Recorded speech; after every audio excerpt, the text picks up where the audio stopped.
La brisa marina azotaba el rostro de Francisco mientras observaba el horizonte desde la proa del barco. Era el año 1541. El mundo se encontraba en plena expansión, lleno de territorios desconocidos. Francisco Javier, un noble navarro convertido en misionero, estaba a punto de emprender un viaje que cambiaría el curso de la historia de la evangelización. Recordó las palabras de su amigo Ignacio de Loyola. ¿De qué sirve al hombre ganar el mundo entero si pierde su alma? Estas palabras habían encendido en él una llama inextinguible.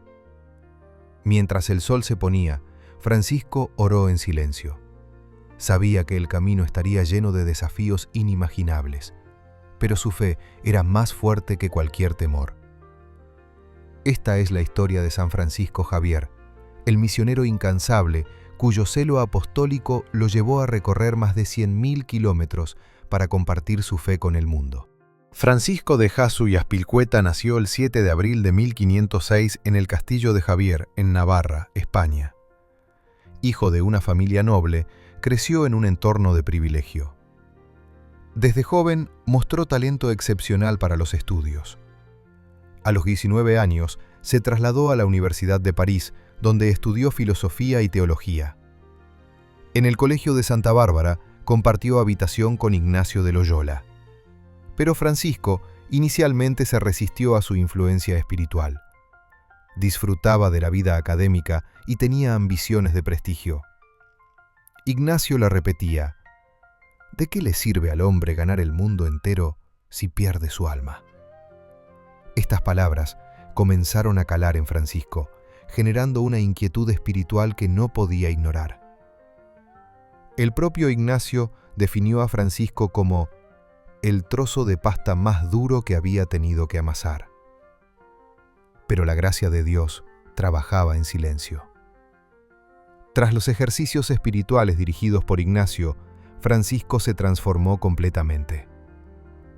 El 15 de agosto de 1534, en Montmartre, Francisco, Ignacio y 5 compañeros hicieron votos de pobreza, castidad y de ir a Tierra Santa. Este grupo sería el núcleo de la Compañía de Jesús. En 1540, el rey de Portugal, Juan III, solicitó misioneros para sus colonias en la India. Cuando uno cayó enfermo, Ignacio miró a Francisco. «Francisco, ¿estás dispuesto a ir?». Sin dudarlo, respondió afirmativamente. El 7 de abril de 1541, día de su cumpleaños número 35, Francisco partió hacia la India como nuncio apostólico. Llevaba solo un crucifijo, un breviario y un corazón lleno de fe. El viaje duró 13 meses. 13 meses de travesía marítima en condiciones extremas: tormentas, enfermedades, escasez de alimentos, calor sofocante. Pero Francisco se dedicó a atender espiritualmente a los marineros. Enseñaba catecismo, escuchaba confesiones, celebraba misa en condiciones difíciles. Escribió a Ignacio: «Muchas veces me parece que navego sobre el mar de Galilea con el Señor, enfrentando tempestades, pero siempre sostenido por su mano». Finalmente, el 6 de mayo de 1542, llegó a Goa. Allí encontró una sociedad marcada por el comercio, pero también por la corrupción y la indiferencia religiosa. Francisco comprendió que su misión sería tanto con los nativos como con los colonos europeos que habían olvidado los valores cristianos. Al llegar a Goa, Francisco encontró una comunidad cristiana en decadencia. Se dedicó a revitalizar la vida espiritual de los europeos. Eligió el hospital de la ciudad como su hogar y como cama aquella junto al paciente más grave. Luego escuchó sobre los parabas, pescadores de perlas recientemente bautizados pero sin formación cristiana. Sin dudarlo, emprendió el viaje hacia Tamil Nadu. Aprendió tamil con esfuerzo y comenzó a enseñarles la fe. Y aquí Francisco inventó algo genial: un método revolucionario para enseñar catecismo. Llamaba a los niños tocando una campana en las calles. Una vez reunidos, ponía en versos los principios de la doctrina católica y los cantaba con los niños. De esta manera facilitaba el aprendizaje. La fe se transmitía con alegría, con música, con participación activa. Francisco escribió: «Tan grande es la multitud de conversos que a menudo me duelen los brazos de tanto bautizar y ya no tengo voz para repetir el credo en su propio idioma». Durante su tiempo con los Parabas, bautizó a más de 10.000 personas. Estableció comunidades cristianas sólidas y defendió a los Parabas de abusos. Pero Francisco no podía quedarse quieto. Su corazón misionero lo impulsaba hacia tierras no evangelizadas. En 1545 viajó a Malaca, donde aprendió malayo. Desde allí se aventuró hacia las Islas Molucas, las Islas de las Especias. Enfrentó clima hostil, enfermedades tropicales, amenazas de violencia. Sin embargo, estableció comunidades cristianas en poblaciones aisladas. En 1547 conoció a Anjiro, un fugitivo japonés interesado en el cristianismo. Francisco vio en él una oportunidad providencial para llevar el Evangelio a Japón. A pesar de las advertencias sobre los peligros y la cultura completamente desconocida, Francisco estaba decidido. En 1549, junto con Anjiro y otros compañeros, zarpó hacia Japón, llevando la esperanza de abrir un nuevo capítulo en la evangelización. El 15 de agosto de 1549, Francisco llegó a Kagoshima, Japón. Se convirtió en uno de los primeros europeos en pisar suelo japonés. Allí se enfrentó a un mundo completamente diferente. Quedó impresionado por la sofisticación japonesa, pero observó la ausencia del cristianismo. Comenzó a predicar y a traducir textos religiosos al japonés.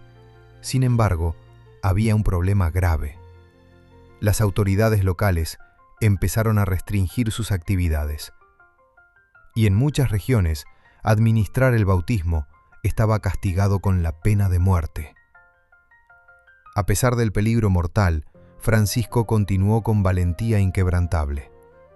Viajó a Hirado, Yamaguchi, e intentó llegar a Miyako, Kioto. En Yamaguchi, tras rechazo inicial, adoptó una estrategia diferente. Presentó regalos exóticos y se vistió con sus mejores ropas para impresionar al daimyo. Su táctica funcionó. A pesar de algunos éxitos, las conversiones eran limitadas. Entonces escuchó sobre China, un vasto imperio que influía culturalmente en Japón, y pensó: si logro evangelizar China, Japón seguirá su ejemplo. Con esta nueva visión, decidió organizar una misión a China. Después de regresar a India en 1552, Francisco se dedicó a organizar la misión a China. Veía en China la clave para la evangelización de toda Asia Oriental. Obtuvo permiso y apoyo y partió hacia la isla de Shangchuan, cerca de la costa china. Sin embargo, las leyes chinas prohibían la entrada de extranjeros. Francisco se encontró varado, buscando una forma de ingresar al país. Mientras esperaba, enfermó gravemente, probablemente de fiebre. Sin acceso a atención médica adecuada y en condiciones precarias, su salud se deterioró rápidamente. Exhausto por el frío y la fatiga, Francisco Javier murió en la madrugada del 3 de diciembre de 1552. Tenía solo 46 años. De ellos, 11 dedicados completamente a la misión.